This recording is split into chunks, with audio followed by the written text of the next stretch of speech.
नमस्कार दोस्तों, आप सभी का स्वागत है हमारे YouTube चैनल धर्म पर। दोस्तों, आज हम इस वीडियो में जानने वाले हैं जब माता पार्वती ने दिया शिव, विष्णु, नारद, कार्तिकेय और रावण को श्राप। क्या है इसके पीछे की कथा, इस वीडियो में हम आपको बताएंगे। वीडियो में आगे बढ़ने से पहले यदि आप हमारे चैनल धर्म पर नए हैं तो चैनल को सब्सक्राइब करें और बेल आइकन जरूर दबाएं। ऐसे ही रोचक कथाएं देखने के लिए हमारे चैनल के साथ अवश्य जुड़े। तो चलिए कथा की ओर बढ़ते हैं। एक बार भगवान शंकर ने माता पार्वती के साथ जुआ खेलने की अभिलाषा प्रकट की। खेल में भगवान शंकर अपना सब कुछ हार गए। हारने के बाद भोलेनाथ अपनी लीला को रचते हुए पत्तों के वस्त्र पहनकर गंगा के तट पर चले गए।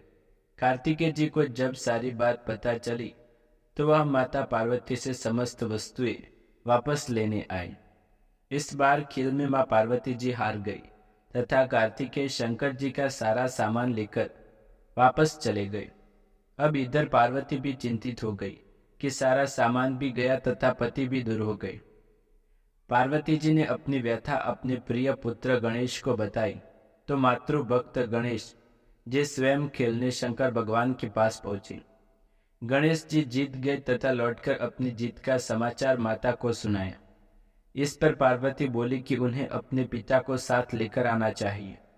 गणेश जी फिर भोलेनाथ की खोज करने निकल पड़े। भोलेनाथ से उनकी भेंट हरिद्वार में हुई।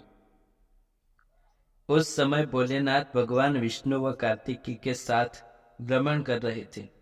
पार्वती से नाराज भोलेनाथ ने लौटने से मना कर दिया। भोलेनाथ के भक्त रावण ने गणेश जी के वाहन मूषक को बिल्ली का रूप धारण करके डरा दिया। मूषक गणेश जी को छोड़कर भाग गए। इधर भगवान विष्णु ने भोलेनाथ की इच्छा से पासा का रूप धारण कर लिया था। गणेश जी ने माता के उदास होने की बात भोलेनाथ को कह सुनाई। इस पर भोलेनाथ बोले कि हमने नया पासा बनवाया है, अगर तुम्हारी माता पूर्ण खेलने को सहमत हो तो मैं वापस चल सकता हूँ। गणेश जी के आश्वासन पर भोलेनाथ वापस पार्वती के पास पहुंचे तथा खेल खेलने को कहा। इस पर पार्वती हंस पड़ी व बोली, अभी पासा क्या चीज है जिससे आप खेल पाएंगी। ये सुनकर भोलेनाथ चुप हो गए। इस पर नारद जी ने अपनी वीणा आदि सामग्री उन्हें दी। इस खेल में भोलेनाथ हर बार जीतने लगे। एक दो पासे फेंकने के बाद गणेश जी समझ गए तथा उन्होंने भगवान विष्णु के पासा धारण करने का रहस्य माता पार्वती को बता दिया। सारी बात सुनकर माता पार्वती जी को क्रोध आ गया। रावण ने माता को समझाने का प्रयास किया पर उनका क्रोध शांत नहीं हुआ तथा क्रोधवश उन्होंने भोलेनाथ को श्राप दिया कि गंगा की धरा का बोझ उनके सिर पर पड़ेगा। नारद जी कभी एक स्थान पर न टिकने का अभिशाप मिला। भगवान विष्णु को श्राप दिया कि यही रावण तुम्हारा शत्रु होगा तथा रावण को श्राप दिया कि विष्णु ही तुम्हारा विनाश करेंगे। कार्तिकों को भी माता पार्वती ने हमेशा बाल रूप में रहने का श्राप दे दिया।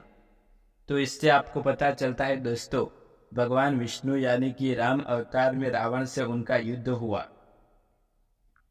जब भगवान विष्णु ने किया माता पार्वती के साथ छल। आइए इस कहानी के पीछे का वर्णन हम जानते हैं। माना जाता है कि बद्रीनाथ धाम कभी भगवान शिव और माता पार्वती का विश्राम स्थान हुआ करता था। यहाँ भगवान शिव अपने परिवार के साथ रहते थे, लेकिन श्री हरि विष्णु को यह स्थान इतना अच्छा लगा कि उन्होंने इसे प्राप्त करने के लिए योजना बनाई। पुराण कथा के अनुसार सतयुग में जब भगवान नारायण बद्रीनाथ आए तब वह बंदरियों यानी बेर का वन था और यहाँ भगवान शंकर अपनी अर्धांगिनी पार्वती जी के साथ मजे से रहते थे। एक दिन श्री हरि विष्णु बालक का रूप धारण कर जोर जोर से रोने लगे। उनके रुदन को सुनकर माता पार्वती को बड़ी पीड़ा हुई। वे सोचने लगे कि इस बिहड़ वन में ये कौन बालक हो रहा है, यह आया कहाँ से और इसकी माता कहाँ है। यही सब सोचकर माता को बालक पर दया आई। तब वे उस बालक को लेकर अपने घर पहुंची। शिव जी तुरंत ही समझ गए कि ये विष्णु की कोई लीला है। उन्होंने पार्वती से इस बालक को घर के बाहर छोड़ देने का आग्रह किया और कहा कि वह अपने आप ही कुछ देर रुककर चला जाएगा। लेकिन पार्वती माँ ने उसकी बात नहीं मानी और बालक को घर में ले जाकर चुप कराकर सुलाने लगी। कुछ ही देर में बालक सो गया। तब माता पार्वती जी बाहर आ गई और शिव जी के साथ कुछ दूर भ्रमण करने चली गई। भगवान विष्णु को इसी पल का इंतजार था। उन्होंने उठाकर घर का दरवाजा बंद कर दिया।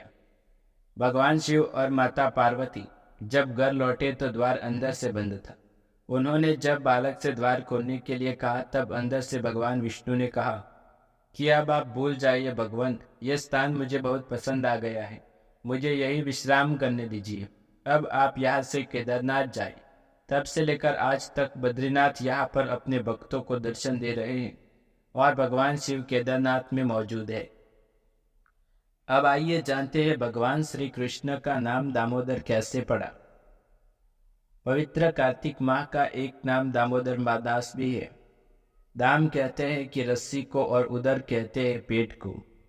इस महीने में माता यशोदा ने भगवान नंद श्री कृष्ण के पेट पर रस्सी बांधी कर उन्हें उखल से बांधा था, अतः उनका नाम हुआ दामोदर। भगवान और उनकी माता के बीच ये लीला कार्तिक के महीने में हुई थी, अतः उस लीला की याद में इस महीने को दामोदर भी कहते हैं। ब्रज में सुबह सुबह जब गोपियां दही मंथन करती तो उनका यही भाव होता कि नंदलाल ये मक्खन दही खाए। हमारे कहने पर वो छलिया नटखट नाचता और नन्हे नन्हे हाथों से मक्खन को पकड़ता। भक्त की इच्छा को पूरा करने के लिए भगवान उनके यहाँ जाते, किंतु जब देखते कि दही मक्खन तो उनकी पहुंच से दूर ऊपर छीके पर रखा है, अपने मित्र के साथ उसको किसी प्रकार से लूट लेते।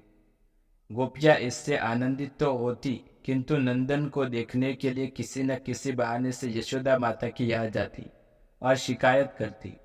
माता यशोदा अपने लाल से यही कहती कि अरे कान्हा, अपने घर में इतना मक्खन दही है, फिर तू बाहर क्यों जाता है। एक दिन माता यशोदा भगवान को दूध पिला रही थी, तभी उन्हें याद आया कि रसोई में दूध चूल्हे पर चढ़ाया हुआ है, अब तक उबल गया होगा। माता ने लाल को गोद से उतारा और उबलते दूध को आग से उतारने के लिए नीचे गई। श्री कृष्ण ने रोष लीला प्रकट की और मन ही मन बोलने लगी कि मेरा पेट अभी भरा नहीं है और मैया मुझे छोड़कर रसोई में चली गई।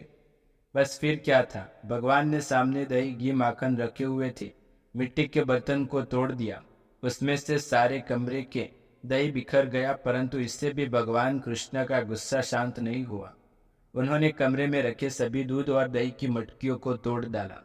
इसी कारण यशोदा मैया ने भगवान श्री कृष्ण को बांध दिया था रस्सी से, और तब से भगवान श्री कृष्ण का एक नाम दामोदर भी माना जाता है। यदि आपको ये वीडियो पसंद आए तो लाइक शेयर कमेंट करें, चैनल पर नए हैं तो सब्सक्राइब करें। ऐसी नए वीडियो देखने के लिए हमारे साथ जुड़े रहिए। मिलते हैं अगले वीडियो में, तब तक के लिए आप सभी का धन्यवाद।